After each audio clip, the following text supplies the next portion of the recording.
বিসমিল্লাহির রহমানির রহিম। আসসালামু আলাইকুম। কেমন আছেন সবাই? আশা করছি সবাই নতুন বছরে অনেক অনেক ভালো আছেন। আজ আপনাদের কাছে একটু লম্বা একটা ভিডিও নিয়ে আসলাম। আপনারা জানেন আমার প্রতিষ্ঠান থ্রেড থিওরি বাই জে, যেখানে আমি মূলত নারীদের পোশাক নিয়ে কাজ করছি। আমি যাত্রা শুরু করেছিলাম 1 বছর হলো। তাই ফ্যাশন নিয়ে কাজ করব আর এটা সম্পর্কে আমার নলেজ থাকবে না, এটা হতেই পারে না। এমন সময় একদিন ফেসবুক স্ক্রল করতে করতে national institute of design NID এর একটি অ্যাড সামনে আসলো। ওদের মেসেজ করলাম আর কথা নিয়ে বার্তা নিয়ে কিছু আগপিছ না ভেবে 1 বছরের ফ্যাশন ডিজাইনিং ডিপ্লোমাতে ভর্তি হয়ে গেল। কোনো আইডিয়াই ছিল না কি পড়তে বা শিখতে যাচ্ছি। ভেবেছিলাম হয়তো কিছু ড্রয়িং, প্যাটার্ন, কাটিং, স্টিচিং এসব শিখাবে আর কি। ওমা, ভর্তি হওয়ার পর ক্লাস শুরু করে দেখি এ তো পুরাই কলেজ ইউনিভার্সিটি ফর্মাল লেখাপড়া রে ভাই। আর হবে নাই বা কেন? ওদের ওয়েবসাইট থেকে পাওয়া তথ্য অনুযায়ী 2008 সালে তারা যাত্রা শুরু করে fashion design, interior design, graphic design ও অ্যাপারেল মার্চেন্ডাইজিং এর মতো কিছু সৃজনশীল কর্মমুখী গুরুত্বপূর্ণ বিষয়ের উপর ডিপ্লোমা কোর্স চালু করার মাধ্যমে। পরবর্তীতে তারা Dhaka university and industry alliance বিভাগ থেকে অ্যাফিলিয়েশন পায় এবং 2012 সাল থেকে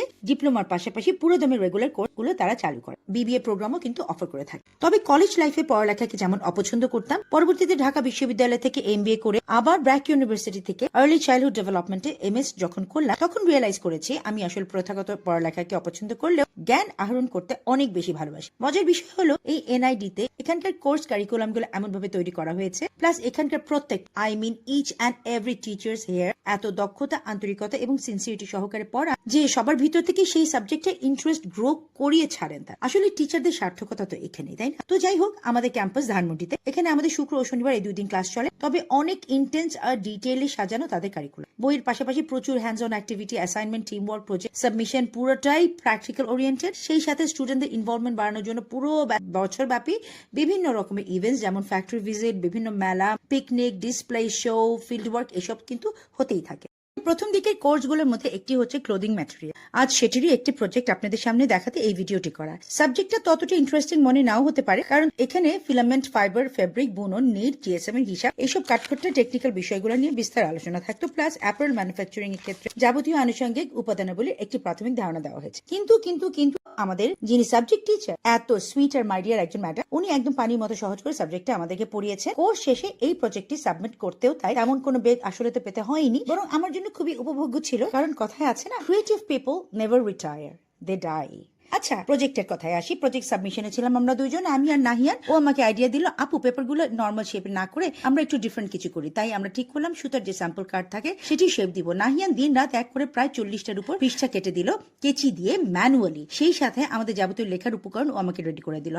এটি আমাদের কভার পেজ। সাইজে বেশ স্বাস্থ্যবান হয়ে গেছিল বলে পুরো প্রজেক্টটা একটা আলাদা রিবন ও লেস দিয়ে ভেলক্রো দিয়ে আটকে দিয়েছি, আর পেজগুলো নর্মাল বাইন্ডিং এর পরিবর্তে রিবন দিয়ে হাতেই সেলাই করে নিয়েছি। এখানে একটা 3 ডাইমেনশনাল লুক আনার জন্য কিছু এক্সট্রা ম্যাটেরিয়াল অ্যাড করেছি। খুললেই ইন্ডেক্স বা লিস্ট অফ কন্টেন্ট। প্রথমে আমরা ফেব্রিক নিয়ে আমরা একটা প্রাথমিক ধারণা দিয়েছি। এরপর ওভেন ফেব্রিক বা যেসব ফেব্রিক থান আকারে সুতা উপর নিচ করে পাটি বুননের মতো করে বুননে তৈরি হয় সেগুলোকে দেখিয়েছি। এর মধ্যে প্রথমে কটন ও ভয়েল রেখেছি, কারণ ন্যাচারাল বা অর্গানিক হওয়ার পাশাপাশি এই ফেব্রিকের স্ট্রাকচার সবচেয়ে সরল, সবচেয়ে প্রাচীন, সবচেয়ে সহজলভ্য আর ওয়ার্ল্ড ওয়াইড সর্বাধিক ব্যবহৃত। এরপর জর্জেট আর ক্রেপ। জর্জেট আমাদের দৈনন্দিন ব্যবহারে খুব কমন একটা কাপড় হলো, এর গঠনতন্ত্র সম্পর্কে ম্যামের ক্লাসে ডিটেইল জানতে। আর মজার ব্যাপার হলো, অনেকে হয়তো জানেন না, এই যে ক্রেপ ফ্যাব্রিক, এটি কিন্তু একটা অ্যাক্সিডেন্টাল ইনভেনশন। বানাতে চাওয়া হয়েছিল এক, আর বের হয়ে আসে নতুন এক কাপড়। আচ্ছা, এরপর টিস্যু আর অর্গানজা ফ্যাব্রিক। যারা কাপড়ে ব্যবসা করে থাকেন তারাও এখনো অনেকে এই দুই ফ্যাব্রিকের মধ্যে পার্থক্য ধরতে পারে, কিন্তু আমাদের এত সুন্দর করে এটি বুঝিয়ে দিয়েছেন যে আর জীবনেও ভুল হবে না চিনতে। দেখেন, একটা গ্লেজি শিমারি একটা এফেক্ট দেখতে পাচ্ছেন। টিস্যু কাপড়টি তৈরি হয় মেইন ফাইবারের সাথে মেটালিক কোনো ফাইবার অ্যাড করে, যেমন ধরেন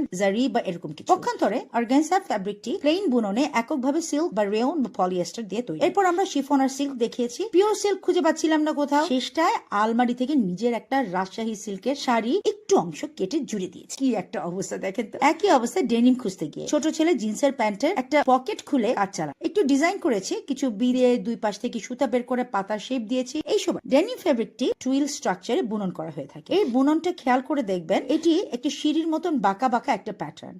এটাকেই বলে টুইল স্ট্রাকচার। ওভেন পার্ট শেষ করে আমাদের নেক্সট চ্যাপ্টার নিট ফ্যাব্রিক। পেজের ডেকোরেশন তো মনের মাধুরী মিশে করেছি। সত্যি বলতে কি, আমার কাছে নিজের হাতে এরকম কিছু তৈরি করা আসলেই খুবই স্যাটিসফাইং। নিট মানে হচ্ছে পাকিয়ে বা পেঁচিয়ে বুনন করা। এর মধ্যে আছে সিঙ্গেল জার্সি বা আমাদের রেগুলার গেঞ্জি বা টি শার্টের যে কাপড় বলতে আমরা বুঝি। নিটের স্ট্রাকচারের কারণে এর সামনের দিক একরকম আর উল্টো দিকে লুকটা আবার ভিন্ন হয়ে থাকে। কেচি দিয়ে কাটলে দেখবেন একটু মুড়ে মুড়ে থাকে। এরপর আছে ডাবল জার্সি, আছে রিব, একটু মোটা মোটা লাইন লাইন। এই রিব ফ্যাব্রিক, এটা দিয়ে টি শার্টের কলার, হাতার সম্মুখ ভাগ বা ট্রাউজার পায়ের নিচে অংশে এটি ব্যবহার করা হয়ে থাকে। রিপ কাপড় দিয়ে এখন রেগুলার ওয়্যারও তৈরি হয়। এরপর আছে ফ্লিস, একদিকে নর্মাল গেঞ্জি কাপড় আর অন্যদিকটা ব্রাশ করে ওঠা সফট কিছুটা উলেন টাইপ একটা টেক্সচার। নিট ফ্যাব্রিকে আরো অ্যাড করেছিলাম আমরা ট্রিকট এবং ইন্টারলক। কাছ থেকে দেখলে দেখবেন নিটের গঠন কিভাবে পেঁচিয়ে পেঁচিয়ে হয় সেটা একটু খেয়াল করলেই বুঝতে পারবেন। আচ্ছা জানেন, এই যে নেট কাপড় আমরা ব্যবহার করি না, নেটের শাড়ি, নেটের ওড়না, এই নেট কিন্তু নিট ফ্যাব্রিক, এমনকি মশারির নেটও। দেখেন একটা জালি জালি বা মেশ লাইক স্ট্রাকচার। বাসায় থাকা এক টুকরো নেট ফ্যাব্রিক একটা ফ্যাশন ফিগারে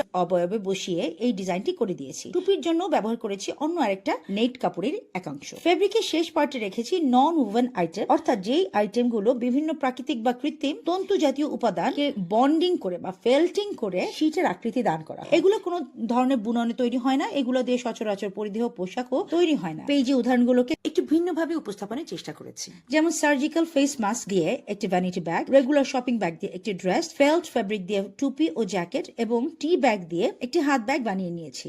আর এইসব প্লেস করেছি ওয়েট টিস্যু বা ওয়াইপের উপর, কারণ এই সবগুলো নন উভেন আইটেমের এক্সাম্পল। পরের চ্যাপ্টার হচ্ছে ট্রিমস এন্ড অ্যাক্সেসরিজ, মানে একটা ফেব্রিক হাতে পেয়ে পোশাক তৈরির প্রক্রিয়ায় যা কিছু ব্যবহার করা। প্রথমেই সুতা বা থ্রেড, উলেন, কটন ও সিল্ক, এই তিন ধরনের সুতা দিয়ে একটা ফিগার ক্রিয়েট করেছি। এরপরে মূলত সেলাই প্রক্রিয়া উপাদান সমূহ, যার মধ্যে রয়েছে সুচ, সুতা, পিন, মেজারিং টেপ, কেচি, থ্রেড কাটার ইত্যাদি একটু সাজিয়ে গুছিয়ে উপস্থাপন করার চেষ্টা করেছি। পরে পাতায় রেখেছি সাইজ ও ফাংশনালিটি ভেদে বিভিন্ন রকমের ইলাস্টিক ও ফিতা, মানে ড্র কর্ড, স্ট্রিং এবং টুইল টেপ। ওই যে বলেছিলাম টুইলের প্যাটার্নটা সিঁড়ির মতো বেঁকে বেঁকে উঠে যায় একদিকে, এবার দেখলেন? আচ্ছা, পরের পাতায় লাইলিন ও ইন্টারলাইলিন। এখানে আছে বিভিন্ন রকম পেস্টিং বক্রম, যা পোশাকের নির্দিষ্ট কোনো অংশকে একটা মজবুত কাঠামো দিতে হেল্প করে, যেমন কলার, কাফ ইত্যাদি। আর লাইলিনের ফেব্রিক, যা ব্লেজার, কোট, প্যান্ট ইত্যাদি ভারী পোশাকে এক ধরনের আরামদায়ক এবং কিছুটা ফ্লোই ইনার হিসেবে ব্যবহার করা হয়ে থাকে। বোঝানোর জন্য এক টুকরো ছোট গ্যাবার্ডিন কাপড়ে কোটের মতন করে কেটে লাগিয়ে দিয়েছি। কিউট লাগছে না? আচ্ছা, তারপর আছে বিভিন্ন রকমের জিপার, যেরকম প্লাস্টিক, মেটাল, ইনভিজিবল জিপার ও ভেলক্রো ট্যাপ। তারপর বাটন বা বুতাম। এটির কাজ করতে গিয়ে দেখলাম দুনিয়াতে বুতামেরও এত প্রকারভেদ। ভাই রে ভাই, ডেকোরেটিভ তো আছেই, ফাংশনাল পারপাসও ভিন্ন এক একটা। আচ্ছা যাই হোক, রং ঢং করে বোতাম দেখিয়ে এরপর দেখালাম কিছু স্টপার, বকলস, হুক ইত্যাদি। এরপরে পেজটা করে আমার নিজেরই খুব পছন্দ হচ্ছিল, আবার একটা ঢং করার সুযোগ পেলাম, আর সেটা আবার আমার প্রিয় অ্যাক্সেসরিজ লেস দিয়ে। পোশাকের সৃজনশীল আর রুচিসম্মত ডিজাইনে লেসের ব্যবহার করলে সেটার আউটলুকে নতুন একটা মাত্রা চলে আসে। আমার কাছে তো লেস জিনিসটাকে একটা ম্যাজিক্যাল এলিমেন্ট লাগে পুরাই। টুকরা টাকরি কেটে কুটে বেশ একটা ইন্টারেস্টিং আর্ট করে ফেলেছি। আমি তো মহা আনন্দিত, এখন ম্যাম আনন্দিত হলেই হয় আর কি। এরপরে ঢং আরো রং বাহারি। রিবন ডিসপ্লে করতে গিয়ে করেছি কি দুনিয়ার রিবন জুড়া তালি লাগিয়ে বেশ মজার একটা ফাঙ্কি একটা আউটফিটের আকৃতি দেওয়ার চেষ্টা করেছি। পোশাকে অনেক সময় পম্পম ইউজ করি আমরা, তাই সেটাও কয়েকটা দিয়ে দিলাম। এরপর এমব্লিশমেন্ট দেখাতে আস্ত একটা বিশাল মধুমক্ষী বানিয়ে বসিয়ে দিয়েছি সিকুইন পাইপ বিটস দিয়ে। আসলে পার্টিকুলার এই সেগমেন্টে দেওয়ার মতো জিনিসে কিন্তু অভাবই নাই, কিন্তু একটু সিম্পলের মধ্যে রাখা ট্রাই করেছি, যদি ম্যামের কাছে সিম্পলের মধ্যে গর্জিয়াস লাগে এই আশায়। প্যাকেজিং এর এই বিভাগে বিভিন্ন রকমের হ্যাং ট্যাগ, যাতে আমার নিজস্ব থ্রেড থিওরি বাই যে ট্যাগও জুড়ে দিয়ে একটা ব্র্যান্ডিং এর সুযোগ পেয়ে গেলাম। আচ্ছা, পিন, বারকোড, ভাজের সুবিধার্থে বিভিন্ন ক্লিপ, পিন এসবও দিয়ে দিয়েছি এই সেগমেন্টে। এরপরে রেখেছি বিভিন্ন লেবেল আর মোটিভ। মেইন লেবেল যাতে ব্র্যান্ডের নাম দেওয়া থাকে, সাইজ লেবেল যাতে রেডিমেড পোশাকের সাইজ মেনশন করা হয়, আর কেয়ার লেবেল যাতে নির্দেশাবলী উল্লেখ করা হয় যে কিভাবে পরিষ্কার বা রক্ষণাবেক্ষণ করতে হবে ইত্যাদি ইত্যাদি। আর মোটিভ হচ্ছে পোশাকের উপরিভাগে বিশেষ কোনো ডিজাইন, সিম্বল বা ব্র্যান্ডের লোগো যা লাগানো হয় এমব্রয়ডারি, অ্যাম্বুশ, এনগ্রেভ অথবা আল্ট্রাসনিক ওয়েল্ডিং করার মাধ্যমে। আচ্ছা, এখানে চুপি চুপি একটা কথা বলে রাখি, এই সব মূলত জোগাড় করেছি আমার হাজবেন্ডের প্যান্ট, জামা ইত্যাদি থেকে। তিনি অবশ্য এখনো তা জানেন না। প্যাকেজিং এর শেষ ধাপে ময়েশ্চার কন্ট্রোল করার জন্য সিলিকা জেল, নানান জাতের হ্যাঙ্গার, নানান ঢঙের পলিপ্যাক আর অস্বচ্ছ গাম টেপ এগুলা দিয়েছি। আরো যে কত কিছু আছে সব যদি দিতে পারতাম। আর একদম শেষের পাতায় ম্যাম আমাদের খুব সুন্দর করে ফেব্রিক স্ট্রাকচার, মানে কাপড়ের সুতার যে বুনন হয় তার কিছু প্যাটার্ন করিয়েছিলেন কাগজ দিয়ে, সেটাই জুড়ে দিয়ে আমাদের প্রজেক্টটা শেষ করেছি। তবে শেষ হইয়াও হইল না শেষ, কারণ ক্রিয়েটিভ প্রজেক্ট কখনো পুরোপুরি শেষ হয় না। যে কাজটা করে তার সবসময় মনে হতে থাকে আরো কিছু যদি অ্যাড করতাম বা কিছু যদি বাদ দিতাম বা কিছু যদি চেঞ্জ হতো তাহলে আরো ভালো হতো। এই কথাটাই আবার ছোট্ট করে থ্যাংক ইউ এর পর লিখেও দিয়েছি। ফাইনাল সাবমিশন হয়ে গেছে। আলহামদুলিল্লাহ, সকল প্রশংসা কেবলমাত্র আল্লাহ তাআলার। আমি আমাদের প্রজেক্টের ফাইনাল আউটকাম নিয়ে খুশি। আসলে ক্রিয়েটিভ কাজ করে যত না এক্সাইটেড, এই প্রজেক্টের মাধ্যমে আমি এই ইনডেপথ নলেজগুলো যে কিছুটা হলেও অ্যাকোয়ার করতে পেরেছি, সেটাই আমার কাছে সবচেয়ে বড় পাওয়া। আশা করি এই নলেজ আমার ব্যবহারিক জীবনে এবং ব্যবসাতেও আমি কাজে লাগাতে পারবো, কারণ আমি বিশ্বাস করি knowledge is not what is memorised, knowledge is what benefits. Benefit না করলে কোনো নলেজই আসলে কোনো কাজের না। ম্যামকে ধন্যবাদ এত নাইসলি সাবজেক্টটা পড়ানোর জন্য, এনআইডিকে ধন্যবাদ এত থরো একটা কারিকুলাম সাজানোর জন্য। আমার প্রজেক্টটি যদি ভালো লেগে থাকে তাহলে প্লিজ একটা লাইক দিয়ে যাবেন, অনুপ্রেরণা পাবো। সবাই ভালো থাকবেন, সুস্থ থাকবেন। আল্লাহ হাফেজ।